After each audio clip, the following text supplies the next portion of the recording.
Commander Vex-9 adjusted his 6 eye stalks, each one focusing on a different holographic display floating around the observation deck. The Galactic Military Academy's most prestigious war simulation chamber stretched out below him, filled with eager cadets from 17 different species. All of them thought they knew what warfare meant. All of them were about to learn otherwise. Status report, Lieutenant Zara. Vex-9 clicked through his mandibles, never taking his primary eyes off the humans seated in Section 12. All systems operational, sir. 234 cadets present, including Zara paused, her tentacles twitching nervously, the human contingent. Ah yes, the humans. Vex-9's mandibles clicked in what might have been amusement. Species designation, Homo sapiens. Current galactic threat level 0. Military classification, harmless herbivores with delusions of grandeur. At least that was what the official files said. The files, as Vex-9 was beginning to suspect, might need some updating. Begin standard protocol, he commanded, settling back into his command chair. Today's final examination will test each cadet's understanding of strategic warfare, resource management, and crisis response. They have 6 hours to demonstrate their competency. Down in the simulation chamber, the various alien species had naturally segregated themselves into comfortable clusters. The Regelians, with their crystalline exoskeletons, occupied the left wing, whispering calculations in their mathematical language. The Vorthan Empire representatives had claimed the center positions, their purple tentacles writhing with anticipation. The Kree warriors sat motionless, their forearms folded, waiting for the violence to begin. And then there were the humans, 3 of them, sitting in what appeared to be complete relaxation. The female, Captain Elena Martinez, had her feet up on the console, chewing something that looked suspiciously like recreational food. Beside her, Lieutenant Marcus Thompson was actually reading a book. A physical book. Who still used those? The third human, Sergeant David Park, appeared to be napping. Sir, Zara's voice carried a note of confusion. The human contingent seems unprepared. Vex-9's eye stalks swiveled. Define unprepared. Well, sir, while the other species are reviewing tactical databases and running preliminary calculations, the humans appear to be relaxing. This was going to be entertaining. Vex-9 had overseen these examinations for 47 standard cycles. He had watched brilliant strategists from across the galaxy demonstrate their mastery of warfare theory. He had seen tactical geniuses reduce entire star systems to mathematical equations. He had observed calculated brutality that would make a Skarn warrior weep. What he had never seen was a species show up to the most important military examination in the galaxy and proceed to treat it like a vacation. Initialize the scenario, Vex-9 commanded. Simulation parameters, 12 star systems, mixed populations, limited resources, 1 aggressor faction with superior technology and numbers. Standard difficulty, impossible. The chamber filled with a soft blue glow as the holographic environment materialized. 12 miniature star systems appeared, complete with planets, space stations and shipping lanes. Each cadet group found themselves in command of a defensive alliance tasked with protecting civilian populations from an invading force that outgunned them 3-1. Immediately, the chamber erupted into frantic activity. The Regelians began calculating optimal defensive positions with mathematical precision. The Vorthans started analyzing resource allocation charts. The Kree began plotting the most efficient ways to die gloriously in battle. The humans ordered coffee. "This is fascinating," Zara murmured, her tentacles now completely still with concentration. "Every other species is following standard military doctrine. They are identifying choke points, calculating supply lines, determining optimal fleet compositions. And the humans? The humans appear to be having a casual conversation about breakfast options." Vex-9 leaned forward. Through the chamber's audio pickup, he could hear Captain Martinez speaking to her companions. "So, Marcus, you ever been in a real war?" she asked, stirring sugar into her coffee with deliberate slowness. "Define real," Lieutenant Thompson replied. not looking up from his book. You know, the kind where people actually want to kill you, not just score points on a simulation. Ah, that kind. Yeah, a few times. Sergeant Park opened one eye. Same. Though I have to admit this setup is pretty nice. Usually when I am getting shot at, the coffee is terrible. Vex 9's mandibles stopped clicking. Zara, access their personnel files. Sir. Their personnel files. These three specifically. A moment later, data streams began flowing across Vex 9's personal display. What he read made his primary stomach drop into his secondary stomach. Captain Elena Martinez, age 32, service record, classified. Notable engagements, classified. Current assignments, classified. Psychological evaluation, do not engage in psychological warfare with this individual. Just don't, please. We are begging you. End quote. Lieutenant Marcus Thompson, age 29, previous occupation military historian, to combat experience. If you have to ask, you probably do not want to know. Specializations, yes. Hobbies, collecting vintage warfare manuals and traumatizing enemy intelligence analysts. Sergeant David Park. Age 31, service record. Seriously, just give him whatever he wants. It is easier that way. Combat effectiveness rating, error, scale insufficient. Preferred weapon, error, please select a broader category. Oh no, Vex 9 whispered. Sir? Ball. Zara, what is the human homeworld's official designation in our military database? Homeworld designation, Sol 3, also known as Earth. Threat classification minimal. Reasoning, species appears to lack any significant military capabilities or aggressive tendencies. Down in the simulation, the invasion had begun. Massive enemy fleets were moving against each cadet group's defensive positions. The Rigelians were executing a brilliantly calculated fighting withdrawal, their mathematical precision evident in every maneuver. The Vorthans had established a layered defense that would have made the ancient Spartan warriors proud. The Kree were charging headfirst into enemy formations, their four-armed warriors dying magnificently. The humans were still talking about breakfast. Honestly, Marcus, Captain Martinez was saying, I think the biggest tactical error most species make is overcomplicating things. How so? Park asked, now fully awake and watching the holographic display with mild interest. Well, look at this scenario. Everyone else is treating it like a chess game. Calculate moves, counter moves, resource allocation, blah blah blah. And you would approach it differently. Martinez grinned, and Vex 9 felt his exoskeleton shiver. It was not a pleasant grin. It was the kind of grin that suggested someone was about to have a very bad day, and it was not going to be her.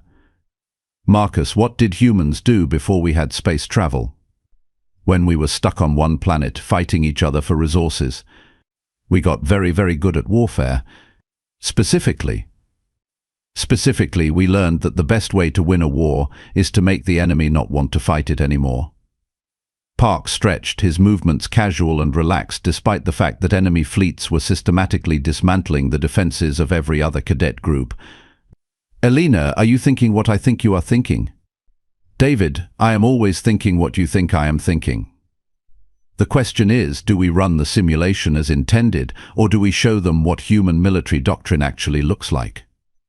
Thompson looked up from his book for the first time since the exercise began. The scenario parameters indicate that we are supposed to demonstrate defensive strategies against a superior force. Marcus, do you see any rule that says we have to stay on defense? No, I do not. David, how long do you estimate it would take to eliminate the aggressor faction entirely? Park consulted his wrist display casually. Including travel time, maybe 20 minutes. 15 if we skip the psychological warfare phase. But where is the fun in that? Vex 9's world suddenly became a much more terrifying place. Zara, access human military history. Priority 1. Accessing, sir, this is going to take some time. Human military history is extensive. How extensive? Sir, they appear to have been fighting continuously for their entire recorded history. The database contains over 14,000 distinct conflicts, ranging from small tribal skirmishes to planetary devastation events. 14,000? And that is just the conflicts large enough to have official names, sir. In the simulation chamber below, something had changed. The three humans were no longer chatting casually. They had formed a tight circle around their tactical display, and their voices had dropped to whispers. Whatever they were planning, Vex 9 was suddenly very certain he did not want to know what it was. The enemy invasion force, controlled by the Academy's most sophisticated AI, had successfully penetrated the defensive perimeters of 11 of the 12 cadet groups.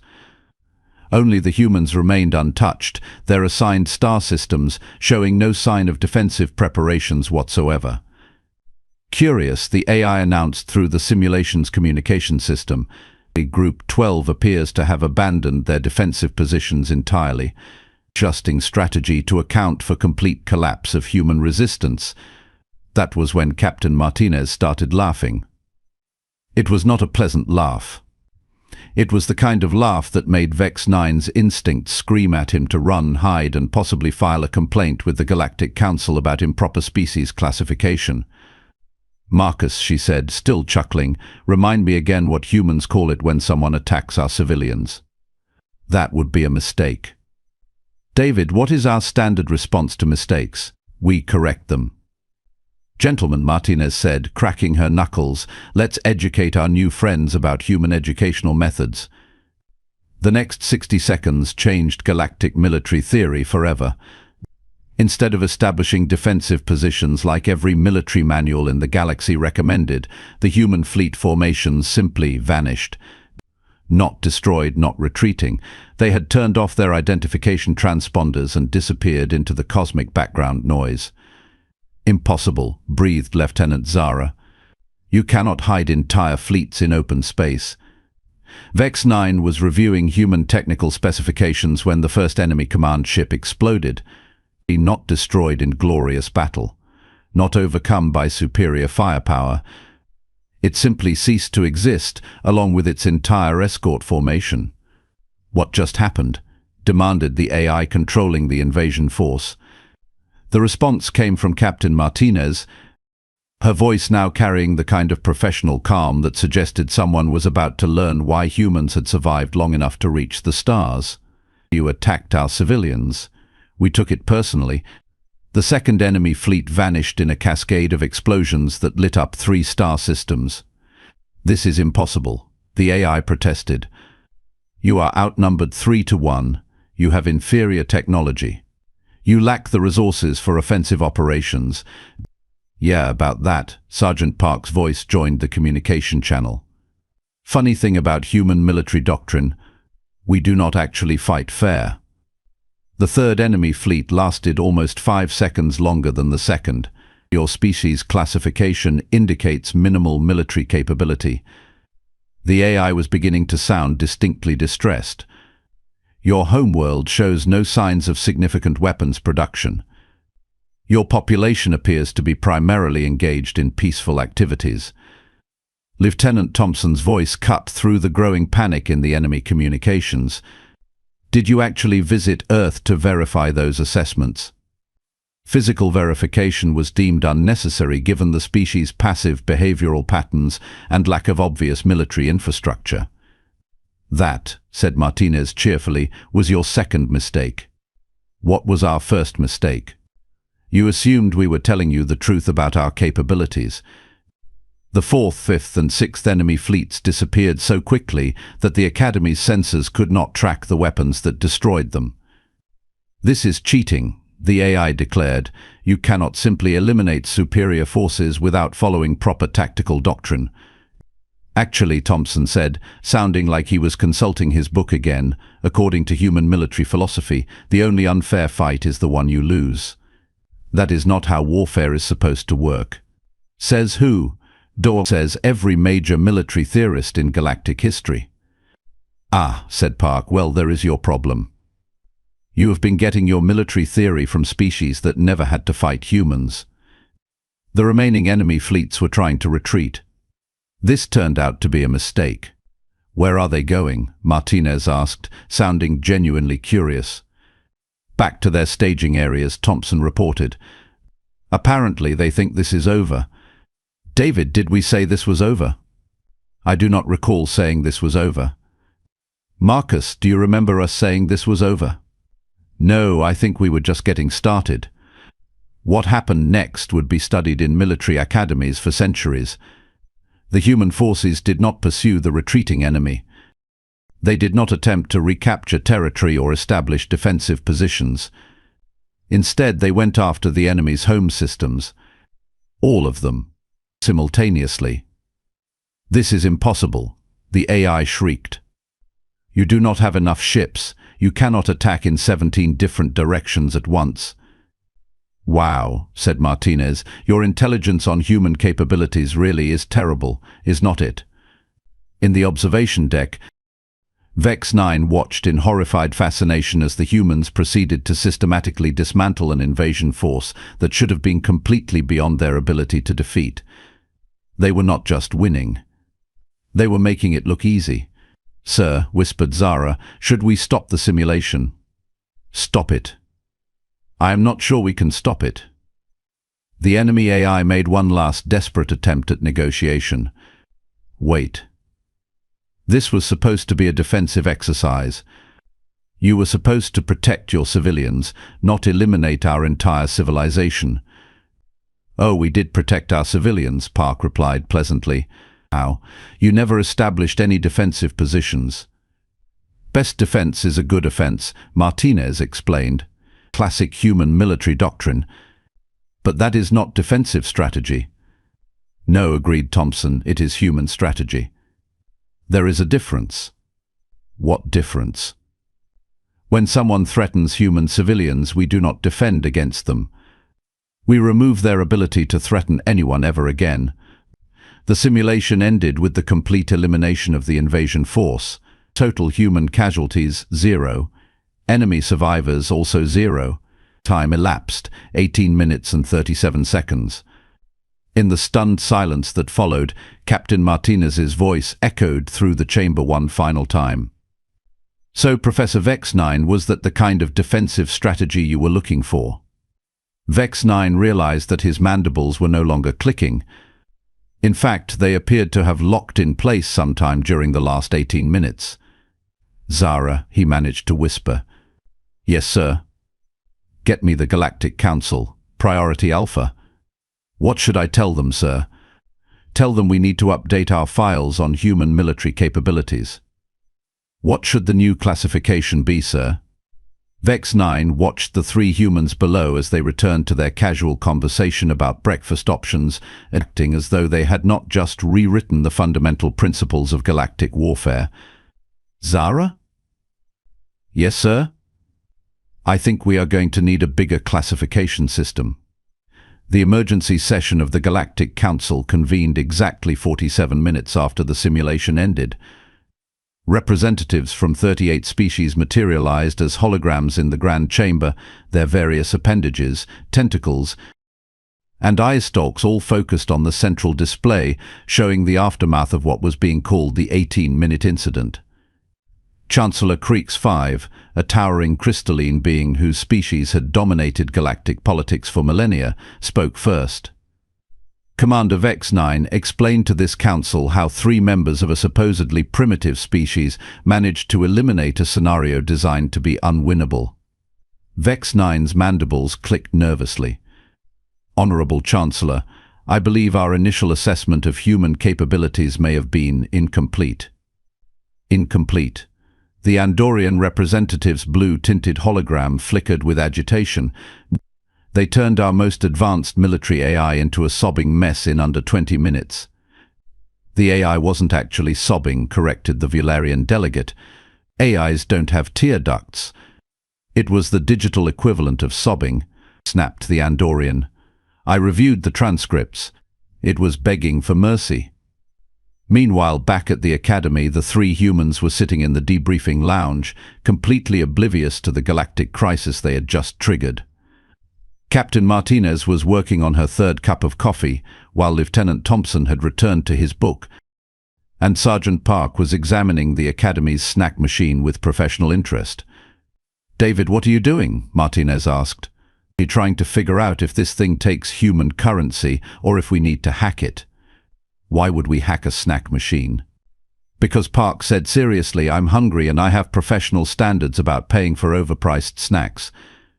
Professor Yill III, the Academy's senior tactical instructor, approached their table with the careful movements of someone who had just realized they might be in the presence of apex predators. "Excuse me, Captain Martinez?" "Yes."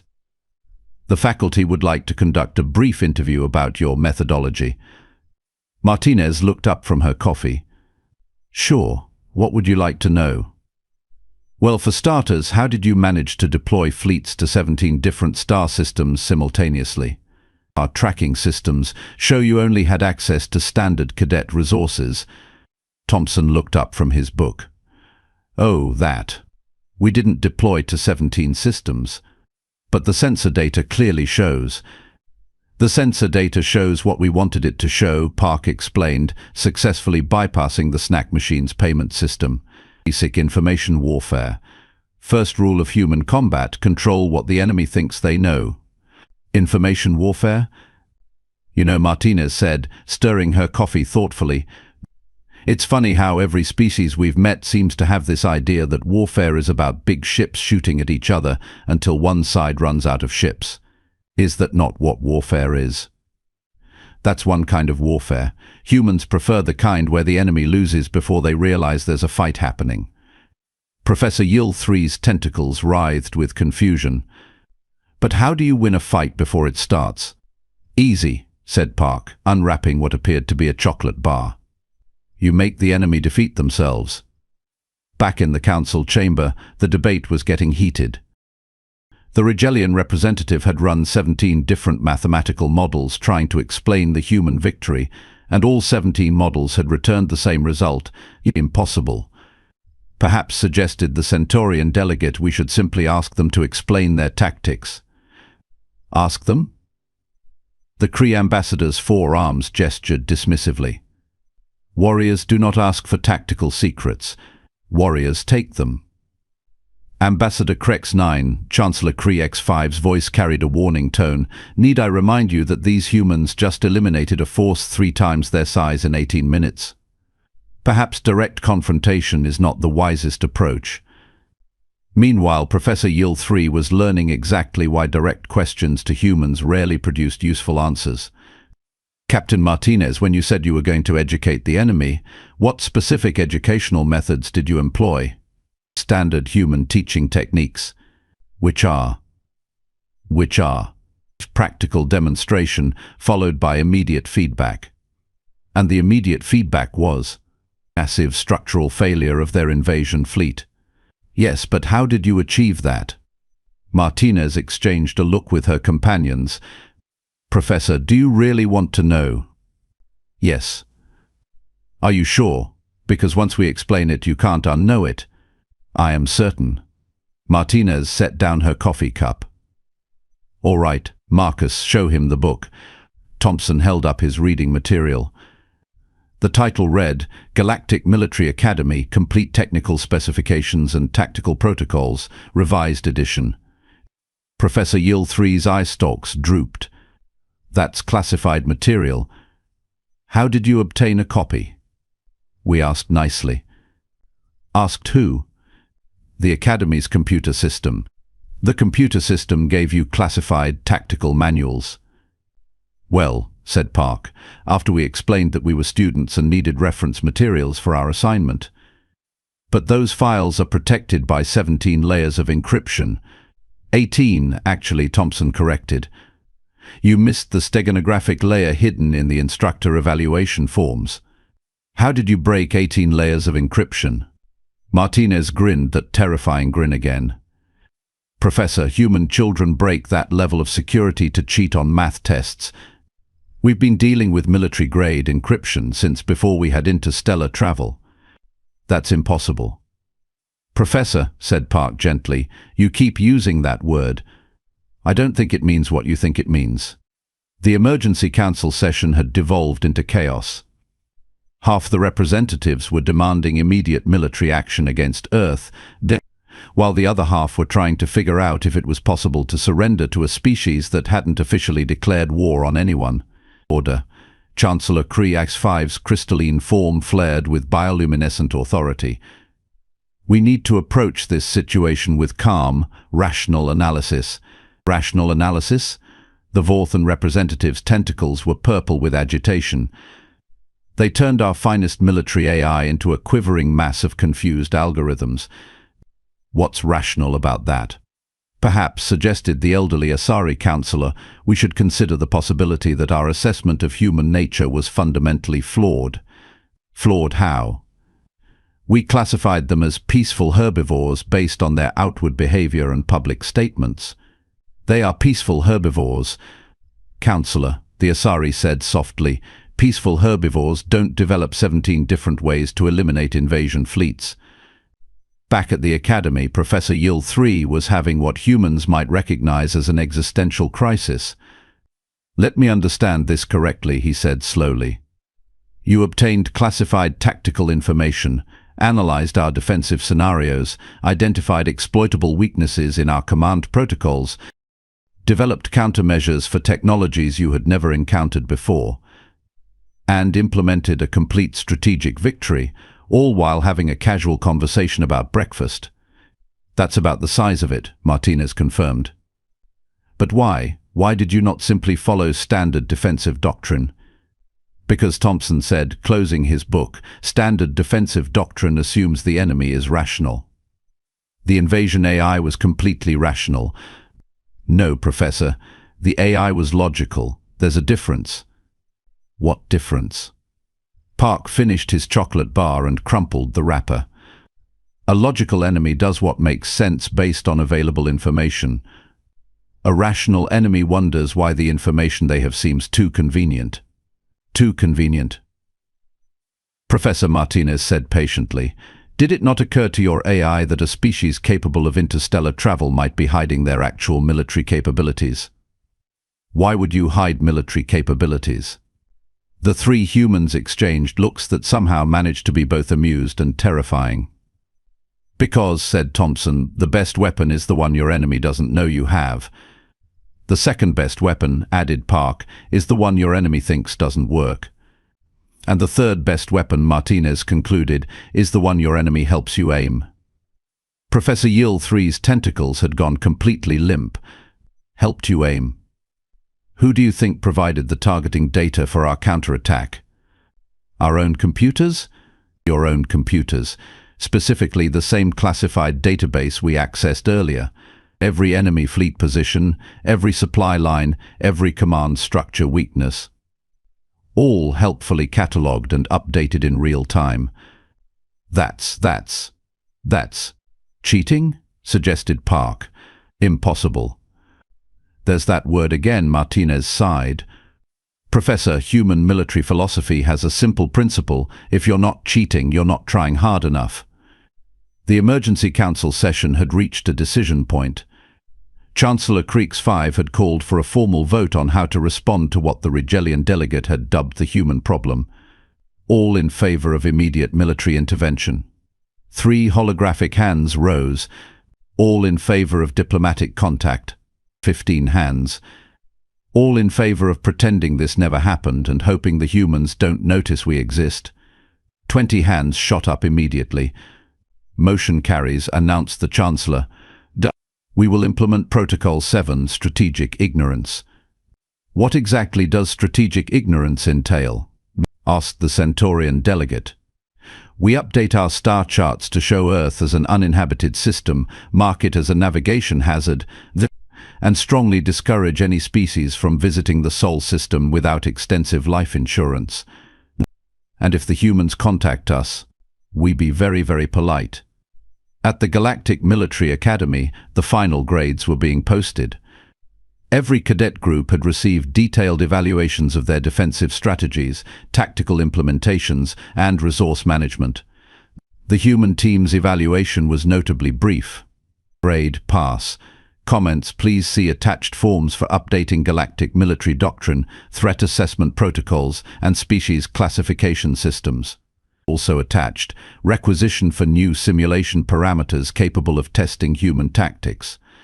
Also attached, formal apology from Academy AI Unit Omega 7 for what it calls having a complete nervous breakdown in front of students. Captain Martinez read the evaluation while finishing her 4th cup of coffee.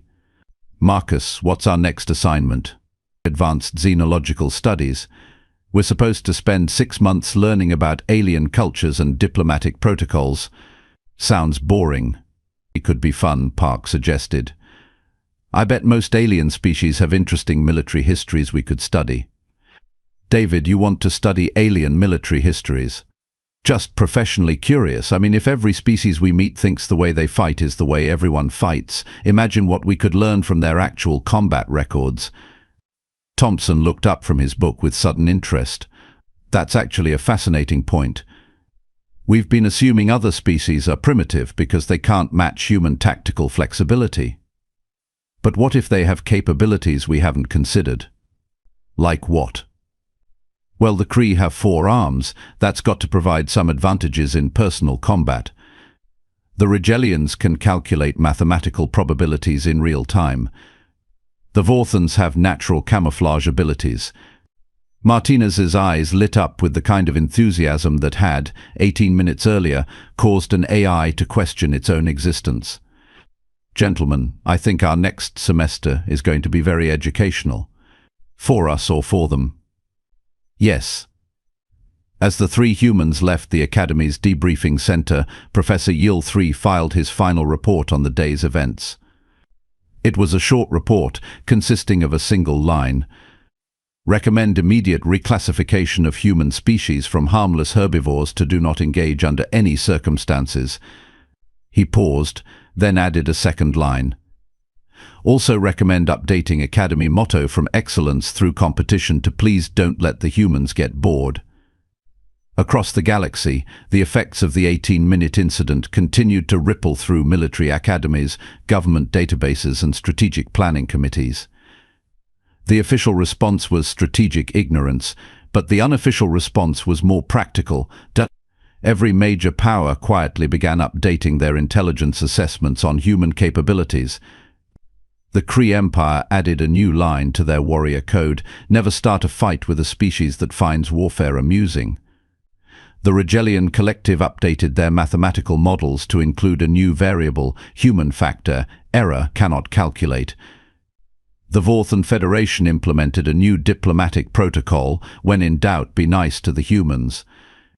They seem friendly, and we'd like to keep it that way. And at the Galactic Military Academy, the next semester's curriculum was quietly updated to include a new required course, Human Military Philosophy, a study in applied terror. The course description was refreshingly honest. This class will teach students why humanity's greatest weapon isn't their technology, their tactics, or their strategic thinking.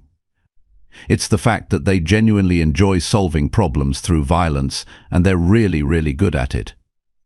As Captain Martinez had said during the simulation, the best defense is a good offense. What she hadn't mentioned was the corollary principle that governed human military doctrine. The best offense is the one nobody sees coming until it's already over. The final exam had been a hypothetical war. The humans had answered with a practical demonstration. And across the galaxy, every military strategist, tactical analyst, and combat theorist was left with the same uncomfortable realization. They had been playing checkers while humanity had been playing chess. The scary part wasn't that humans were better at warfare than anyone had imagined. The scary part was that they had been holding back.